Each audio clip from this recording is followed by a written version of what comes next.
다윗의 죄로부터 얼마나 시간이 흘렀을까요? 성경은 다윗의 죄로 인한 결과를 보여주기 위해 그 뒤에 이런 일이 있었다라는 말로 시간을 건너뛰어 버립니다. 그러면서 동시에 다윗이 중심이 되었던 이야기에서 다윗의 아들들이 중심이 되는 이야기로 넘어가죠.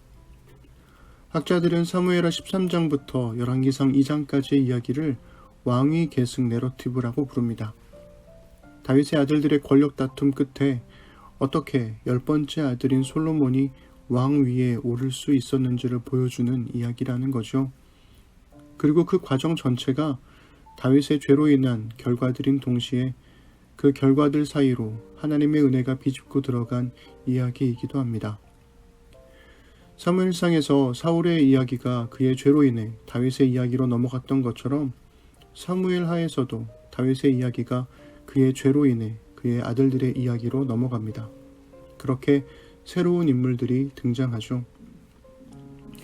압살롬과 다말은 온누이입니다. 다윗이 헤브론에서 왕이 되고 그 술에 공주와 결혼하고 얻은 자녀들이죠. 반면 암논은 다윗이 광야에 있을 때 얻은 첫 번째 아내 이스르엘 여인 아히노암과의 사이에서 낳은 첫 번째 아들입니다. 둘째 아들은 역시 광야에 있을 때 얻은 아비가일과의 사이에서 낳은 길르압인데 길르압은 일찍 죽었거나 권력 의지가 없었던 것으로 보입니다.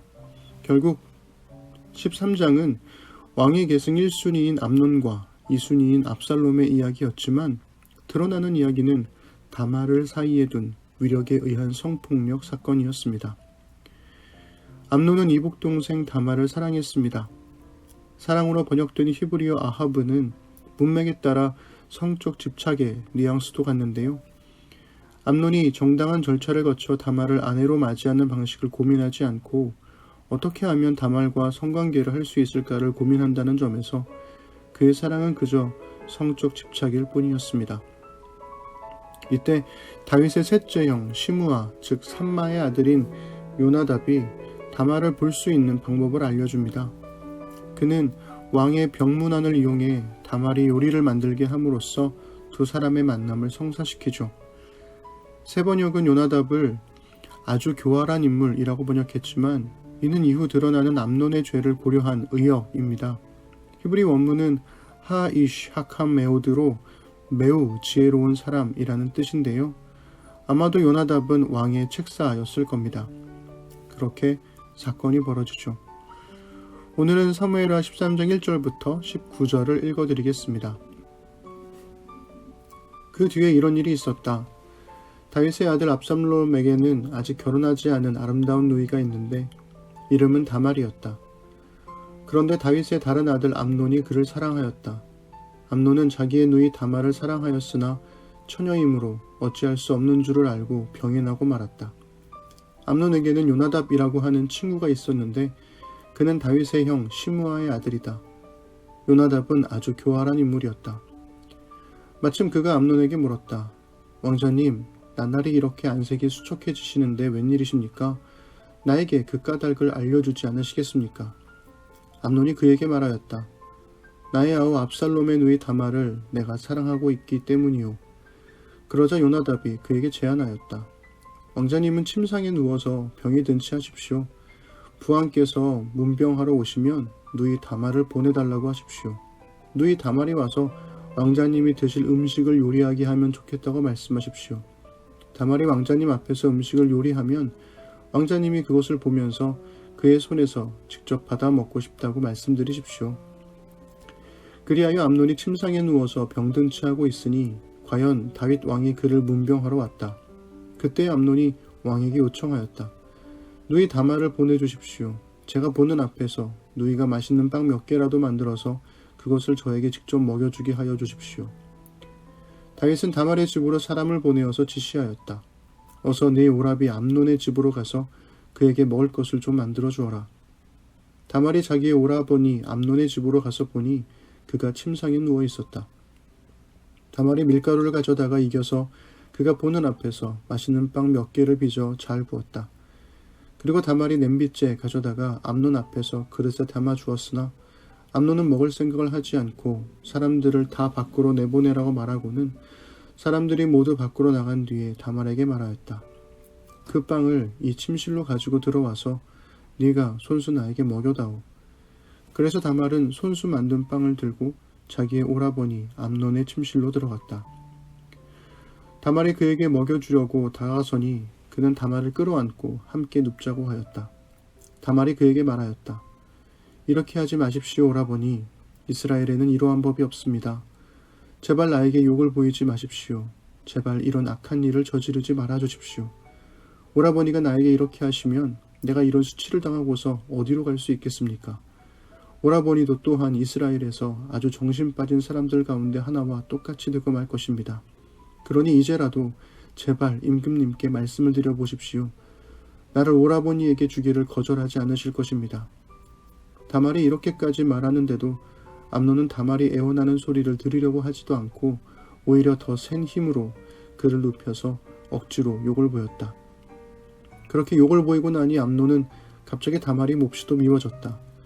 이제 미워하는 마음이 기왕에 사랑하던 사랑보다 더하였다. 암논이 그에게 당장 일어나 나가라고 소리를 버럭 질렀다. 그러자 다말이 암논에게 말하였다. 그렇게 하시면 안 됩니다. 이제 나를 쫓아내시면 이 악은 방금 나에게 저지른 악보다 더 큽니다. 그런데도 암논은 다말의 말을 들으려고 하지도 않고 오히려 자기의 시중을 드는 하인을 불러다가 명령하였다. 어서 이 여자를 내 앞에서 내쫓고 대문을 닫고서 빗장을 질러라. 암논의 하인은 공주를 바깥으로 끌어내고 대문을 닫고서 빗장을 질렀다. 그때 다말은 소매에 색동으로 술을 놓은 긴 옷을 입고 있었다. 공주들은 시집가기 전에는 옷을 그렇게 입었다. 이제 다말은 머리에 재를 끼얹고 입고 있는 색동 소매 긴 옷도 찢고 손으로 얼굴을 감싼 채로 목을 놓아 울면서 떠나갔다. 아멘. 세번역은 다말이 만든 요리를 빵으로 번역했지만 김구원 교수님은 보양식으로 번역했습니다. 여동생이 병문안을 와서 오빠를 위해 보양식을 만드는 건 자연스럽죠. 그렇지만 암논은 4절에서 압살롬의 누이 다말을 사랑한다고 말해놓고 6절에서는 아버지에게 누이 다말을 보내달라고 말합니다. 소유격 표현이 생략된 이 말은 요나답이 제안한 거였습니다. 즉 나의 누이 다말을 보내달라고 말함으로써 아버지에게 괜한 의심을 받지 않게 한 거죠. 다말은 여동생으로서의 역할을 충실히 할 뿐입니다. 그런데 암논이 다말을 침실로 불어들여 직접 먹여달라고 말하죠. 그리고는 갑자기 다말을 끌어안고 함께 눕자고 합니다. 다말은 분명하게 거절합니다. 다말은 암논을 위해 진심으로 충고해요. 이런 일을 저지르면 정신 빠진 사람들처럼 된다. 즉 차기 왕권을 발로 차버리는 꼴이 된다는 거지요. 정말로 날 사랑한다면 차라리 아버지께 정식으로 혼인을 요청하라고 합니다. 하지만 암논은 이성의 끈을 놓아버렸고 성적 욕구를 채우고 나서 다말을 쫓아내버립니다. 암논도 아버지 다윗처럼 나그네처럼 찾아온 욕망을 대접하기 위해 이복 동생 다말을 빼앗았던 거죠. 암논도 아버지 다윗처럼 자신의 권력이면 문제도 문제가 되지 않는다는 생각을 했던 게 아닐까요? 어쩌면 자신을 아끼는 아버지의 권력을 자기 뜻대로 움직일 수 있다는 자신감에서 벌인 일인지도 모릅니다. 암논은 이제 다말을 미워합니다. 다말은 자신의 죄를 생각나게 하는 존재가 된 거죠. 쫓겨난 다말은 처녀들이 입었던 옷을 찢고 머리에 재를 끼얹고 목 놓아 웁니다. 권력자의 오만함은 약자의 침묵을 강요하죠. 그래서 침묵하는 약자는 울 수밖에 없습니다. 약자는 두려움 때문에 침묵하지만 울음으로 침묵을 뚫고 도움을 요청해요. 약자의 울음소리에 귀를 기울이고 돕는 것은 하나님이 하신 일이며 그리스도인들이 해야 할 일입니다.